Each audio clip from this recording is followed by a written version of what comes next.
I'm talking to Peter Wong, who is developing and has developed hotels along the Silk Route, and is also a passionate sustainable tourism man, and is very committed to the Silk Route. So tell me, Peter, how do you feel the Silk Route should develop, and your hotels with it? Well, I've been developing culture hotels along the Silk Road in the past 20 years. So far, we have a chain of 8 hotels, which are called culture hotels.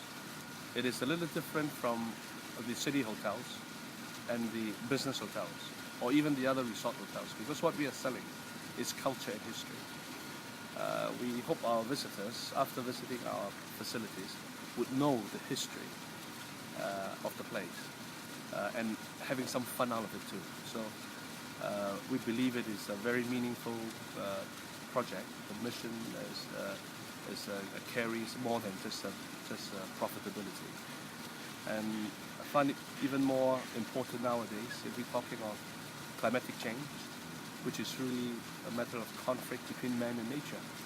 But before we solve that conflict, we have got to solve man-to-man conflict. And the best way is to have enhanced cultural exchange, to understand the conflicting parties' background so that we can narrow down the conflicts and hope to have a sustainable, harmonious solutions for the conflicting parties.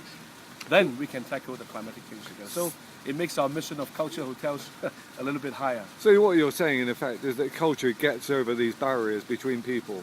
I believe so. I mean, there's Chinese scholars which are saying, which I always carry in mind, politics is ever changing, but culture is everlasting.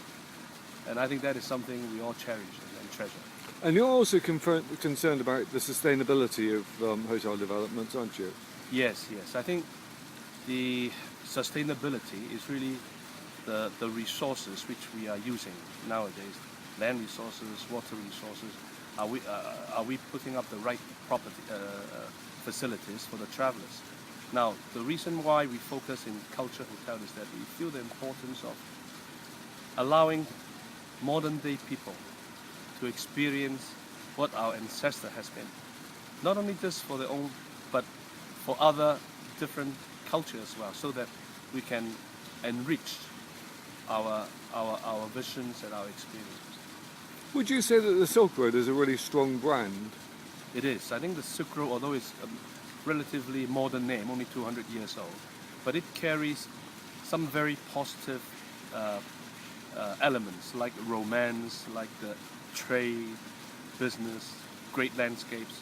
It offers people positive feelings. So the city which we come across, we always now carry the message of what we call the Silk Road spirit. What it boils down to really is that wherever they believe that to promote positive exchange, to foster global harmonious development, we'll call them the Silk Road cities. And the people who stay in these cities, we call them the Silk Roadians. So it makes London, it makes New York would be classified as the Silk Road as a potential cities. Silk Road city. Yeah, if they share that spirit. Now, you've also got these images, these. Do you want to tell me something about those? Yes. Because of course, when you talk of history and culture, it appears it is only appealed to the mature, elderly communities. But I believe that we have got to educate and attract our younger generations to learn and to appreciate our own culture of our civilization. So in that, we have created some animated figures. And all these figures are representative animal icons of that location. So by themselves, they are ambassador of the location. At the same time, if the creativeness of this animation is appeal enough, it will get all the attention of the children and younger generations. So it'll attract the kids, is the idea, isn't it? Yes, to gloom them when they were young, to treasure the heritage and culture. Thank you very much indeed, Peter. Thank you kindly. Thank you.